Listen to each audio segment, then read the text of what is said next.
नमस्कार बच्चों, मैं आशा करता हूं कि आप घर में सुरक्षित होंगे। मैं कृष्णा स्कूल नागौर रताऊ में महेंद्र चौधरी ज्योग्राफी लेक्चरर आज आपके सामने कक्षा 12 के लिए जो फर्स्ट चैप्टर भूगोल की प्रकृति और विषय क्षेत्र, जैसा कि आपको पता है कि इस समय 12वीं क्लास की एग्जाम भी नहीं हुई, 11वीं क्लास को भी प्रमोट कर दिया गया है। तो आपके लिए ये सबसे महत्वपूर्ण है बच्चों। ये 4 नंबर का चैप्टर होता है जो कि कक्षा 12 के लिए फर्स्ट चैप्टर है, जिसमें भूगोल की प्रकृति और विषय क्षेत्र समझाया गया है। इससे पहले आपने कक्षा 11 में भूगोल पढ़ी थी, लेकिन यहां से हम एक भूगोल का दूसरा पार्ट पढ़ेंगे। भूगोल शब्द की जो सर्वप्रथम उत्पत्ति थी वो इरेटोस्थनीज नामक विद्वान ने की थी, जिसमें हम ये कह सकते हैं कि इस भूगोल का जनक इरेटोस्थनीज को माना जाता है। इसके बाद में देखिए बच्चों, भूगोल शब्द एक ग्रीक और यूनानी भाषा का है। इसमें हिकेटियस को भूगोल का एक पितामह भी कहते हैं, क्योंकि इसलिए कहते हैं कि उन्होंने भूगोल को एक क्रमबद्ध रूप से आगे बढ़ाया था। तो क्रमबद्ध रूप से आगे बढ़ाने के लिए हिकेटियस को भूगोल का पिता कहते हैं। लेकिन भूगोल शब्द का सर्वप्रथम जो प्रयोग किया था वो था इरेटोस्थनीज। इसने सर्वप्रथम भूगोल शब्द की उत्पत्ति की। भूगोल ग्रीक या यूनानी भाषा के शब्दों से बना है, जिसमें जियो का अर्थ होता है पृथ्वी और ग्राफोक्स इसका अर्थ होता है वर्णन। अर्थात हम कह सकते हैं कि पृथ्वी का संपूर्ण जो वर्णन होता है वही भूगोल कहलाता है। तो ये तो भूगोल की एक साधारण सी एक सीधी सी डेफिनेशन हुई। जैसे जैसे हमारे वैज्ञानिक जिन्होंने खोज करते गए, आगे बढ़ते गए, उसी प्रकार से भूगोल का विकास होता गया और 18वीं शताब्दी में जाकर के भूगोल को 2 भागों में विभाजित किया गया, एक भौतिक भूगोल और एक मानव भूगोल। प्यारे बच्चों, आपने भौतिक भूगोल मेरे हिसाब से बहुत अच्छी तरीके से आपने समझी भी है, कक्षा 11 में आपने पढ़ी है। भौतिक भूगोल में जैसे हमारे धरातल है, धरातल के ऊपर हमारे पर्वत है, पठार है, हमारे सौरमंडल है, हमारे ग्रह है, इन सभी का वर्णन जो हम करते हैं, हमारी जलवायु है, इन सभी का वर्णन हम किसमें करते हैं? भौतिक भूगोल में करते हैं। अब हमारे यहाँ 12वीं क्लास में इसका दूसरा जो भाग है, 18वीं शताब्दी से जो डिवाइडेशन इसका किया गया, वो डिवाइडेशन 2 भागों में से विभाजित किया गया था, एक भौतिक भूगोल में और मानव भूगोल में। अब हम पढ़ेंगे मानव भूगोल। मानव भूगोल जैसा कि शब्द से वाकिफ है, आप सभी इसको जानते हो कि मानव भूगोल अर्थात हम कह सकते हैं कि संपूर्ण जो एक भाग जो टिका हुआ है वो मानव के ऊपर निर्भर करता है। हम ये कह सकते हैं कि इसका केंद्र बिंदु मानव के क्रियाकलाप, जो मानव यानी इसका जो मुख्य मानव भूगोल का मुख्य केंद्र बिंदु, देखिए छोटा प्रश्न इस लेसन में से आपके आता है कि मानव का जो केंद्र बिंदु है वो किसे कहा जाता है। तो आप बता सकते हो कि मानव भूगोल में केंद्र बिंदु मानव के क्रियाकलाप या स्थान विशेष को बताया जाता है। यह इसका मानव भूगोल का केंद्र बिंदु है। बच्चों, इससे पहले आपने पढ़ा भूगोल की जो शाखाएं थी, 2 शाखाओं में इसे विभाजित किया गया। इसके बाद में देखिए धीरे धीरे जैसे जैसे मानव भूगोल का विकास बढ़ता चला गया, वैसे वैसे इस मानव भूगोल को 3 भागों में डिवाइडेशन किया गया। एक प्राचीन काल था, एक मध्य काल था और एक आधुनिक काल। आधुनिक काल में मानव भूगोल के जो जनक थे वो थे फ्रेडरिक रेटजेल। इसलिए मानव भूगोल के जन्मदाता किसे कहा जाता है? फ्रेडरिक रेटजेल को। बहुत बार आपके कंपटीशन एग्जाम में ये प्रश्न आता रहता है कि मानव भूगोल के जन्मदाता कौन है। तो बच्चों, मानव भूगोल के जन्मदाता है फ्रेडरिक रेटजेल, जो कि एक जर्मन भूगोलवेता थे। इन्होंने मानव भूगोल को आगे बढ़ाया। उनकी एक पुस्तक थी एंथ्रोपोजोग्राफिया, ये उसकी पुस्तक थी जिसमें मानव भूगोल की उन्होंने बहुत अच्छी डेफिनेशन दी है। देखिए, उन्होंने जो मानव भूगोल की डेफिनेशन दी वो है, मानव भूगोल मानव समाज और उसके धरातल के बीच संबंधों का अध्ययन करता है। अर्थात हम कह सकते हैं कि मानव भूगोल जो एक मानव का समाज है और धरातल, क्योंकि धरातल के बगैर आज हम जो भी मानव अपने जो क्रियाकलाप करता है वो धरातल के ऊपर रह करके ही करता है। तो धरातल और जो मानव समाज और मानव भूगोल के बीच में जो आंतरिक अंतर संबंध, जो संबंध पाया जाता है, उसको हम क्या कहते हैं? मानव भूगोल कहते हैं। बहुत साधारण सी परिभाषा है इसकी। इसके बाद में देखिए विद्यार्थियों, गुरु से बढ़कर के शिष्य हो जाते हैं और हम भी यही चाहते हैं कि आप भी आगे बढ़ो, हमसे आप भी आगे जाओ, क्योंकि इसका एग्जाम्पल आपके पहले लेसन में ही दिया हुआ है। जो फ्रेडरिक रेटजेल था, जो मानव भूगोल का जन्मदाता था, इसकी जो शिष्या थी वो थी एलन चर्चिल सैंपल, यानी कुमारी एलन चर्चिल सैंपल, जो कि अमेरिका की एक भूगोलवेता थी और फ्रेडरिक रेटजेल की शिष्या थी। और उन्होंने इसके समकक्ष, फ्रेडरिक रेटजेल के समकक्ष अपनी डेफिनेशन दी मानव भूगोल में। और उन्होंने बताया, उनकी पुस्तक थी भौगोलिक वातावरण का प्रभाव। बच्चों, हम जैसे वातावरण में रहते हैं उस वातावरण का प्रभाव हमारे ऊपर चारों तरफ दिखाई देता है। जिस प्रकार के धरातल में आपने कई बार पढ़ा भी होगा कि आज एक मानव जनसंख्या को प्रभावित करने वाले कारकों में सबसे महत्वपूर्ण जो कारक होते हैं वो हमारी जलवायु, हमारा इन्वायरमेंट, क्योंकि इन्वायरमेंट का जो प्रभाव होता है, पर्यावरण का जो प्रभाव होता है, धरातल का जो प्रभाव होता है, वातावरण का जो प्रभाव होता है, वो मानव के ऊपर दिखाई देता है। हमारी सभ्यता, हमारी संस्कृति, हमारे आर्थिक क्रियाकलाप सारे के सारे एक वातावरण से जुड़े होते हैं। जैसे वातावरण में हम निवास करते हैं उसी के अकॉर्डिंग हम क्रियाकलाप करते हैं, चाहे वो हमारा खान पान हो, हमारे रहन सहन हो, हमारी आर्थिक क्रियाएं हो, वो सारी की सारी उससे जुड़ी होती है। 1911 में उनकी पुस्तक थी भौगोलिक वातावरण का प्रभाव, और उन्होंने अपने गुरु के समकक्ष जो डेफिनेशन दी है मानव भूगोल की, उसमें उन्होंने बताया कि मानव भूगोल चंचल मानव और अस्थिर पृथ्वी के पारस्परिक गत्यात्मकता संबंधों का अध्ययन क्या कहलाता है? मानव भूगोल कहलाता है। अर्थात हम कह सकते हैं कि मानव भूगोल चंचल मानव, यानी मनुष्य क्रियाशील कार्य करता रहता है, मनुष्य रुकता नहीं। और अस्थिर पृथ्वी अपनी गति करती रहती है। पृथ्वी एक स्तर नहीं है अपने आप में, परिवर्तन, क्योंकि समय के साथ कालिक परिवर्तन होते रहते हैं।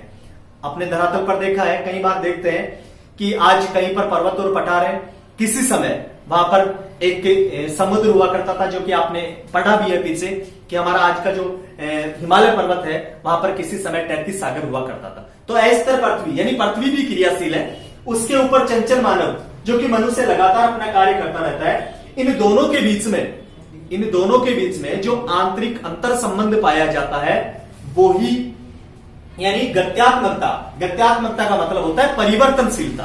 गत्यात्मकता का मतलब होता है परिवर्तनशीलता।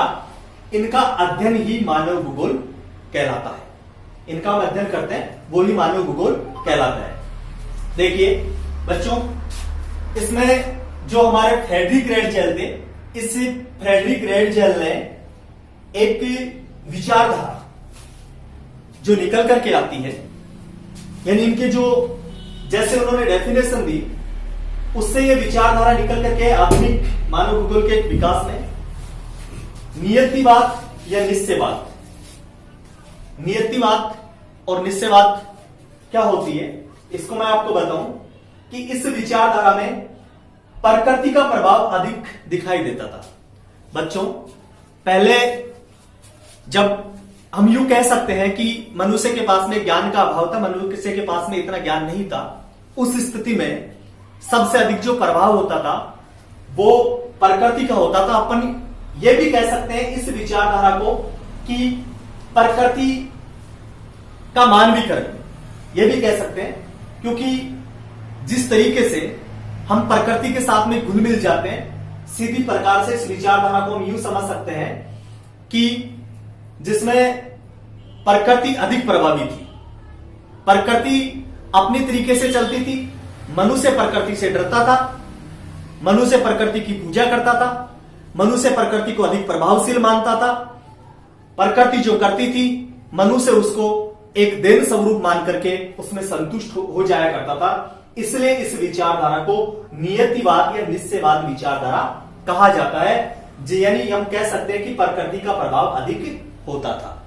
ये इसकी विचारधारा थी। इसके बाद में देखिए विडाल डी ला ब्लांस, ये फ्रांसीसी भूगोलवेता थे।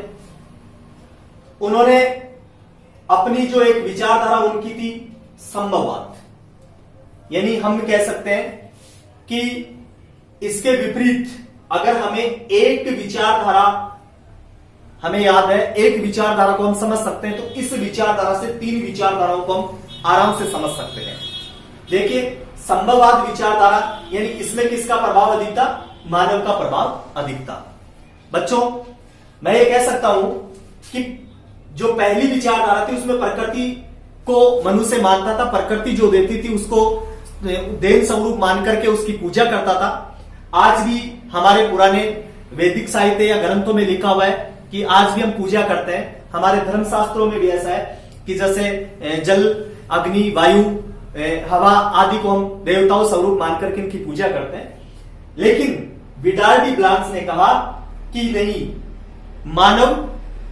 मानव ने इस प्रकृति पर अपने तरीके से, अपने ज्ञान के द्वारा, अपने तकनीकी विकास के द्वारा काट छाट करके इसमें परिवर्तन किया है।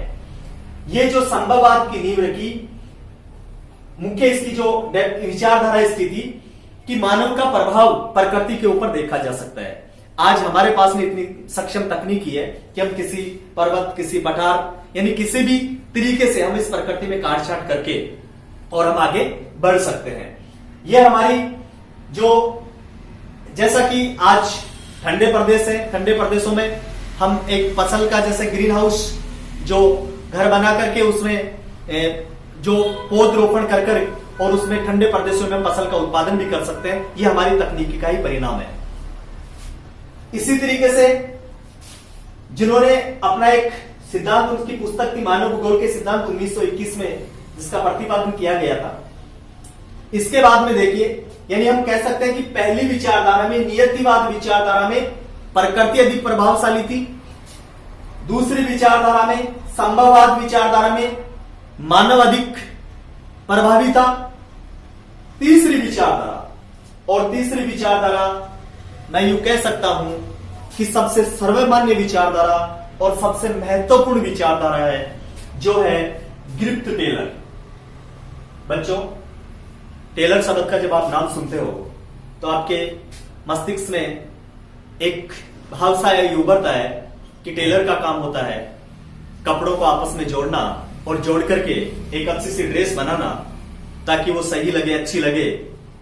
यूं ही कह सकते हैं कि ग्रिप्त टेलर जो अमेरिका का था, और अमेरिका वैसे सुपर पावर है, तो उन्होंने तो अपने तरीके से अलग चलने के एक प्रयास किया। ग्रिप्त टेलर ने भी एक ऐसी डेफिनेशन दी जो सभी विद्वानों ने मानी जो विचारधारा थी उसकी नवनिश्चयवाद विचारधारा, यानी जिसको हम कह सकते हैं रुको और जाओ विचारधारा। बच्चों, इस विचारधारा में दोनों विचारधाराओं का संभववाद, नियतिवाद, दोनों का एक मिलन है। दोनों को उन्होंने जोड़ने की कोशिश की है, दोनों विचारधाराओं को उन्होंने जोड़ा। इसमें देखिए ग्रिप टेलर ने, मैं एक एग्जाम्पल के द्वारा आपको ये विचारधारा बताता हूं, समझाता हूं कि जिस तरीके से अपन शहरों में जाते हैं, देखते हैं कि जो चौराहे आते हैं उनके ऊपर बत्ती लगी होती है। उस बत्ती में 3 लाइटें होती हैं, जिसमें एक जो होती है वो रेड होती है, और एक होती है जो ग्रीन होती है, और एक होती है येलो, यानी लाल, हरी और पीली। आपने देखा होगा कि जब रेड बत्ती होती है, यह हमें किसका संकेत देती है कि जैसे ही रुक जाते हैं, जैसे ही रेड बत्ती होती है हम रुक जाते हैं, और जो हरी बत्ती होती है हम चले जाते हैं, पीली बत्ती जब होती है तो हम तैयार हो जाते हैं।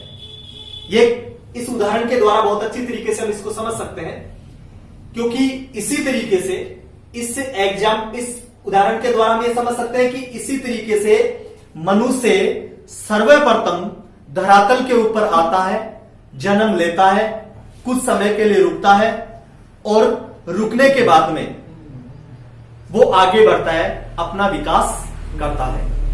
तो ये सबसे महत्वपूर्ण जो परिभाषा थी रुको और जाओ, जो कि ग्रिप टेलर ने अपनी ये विचारधारा रखी।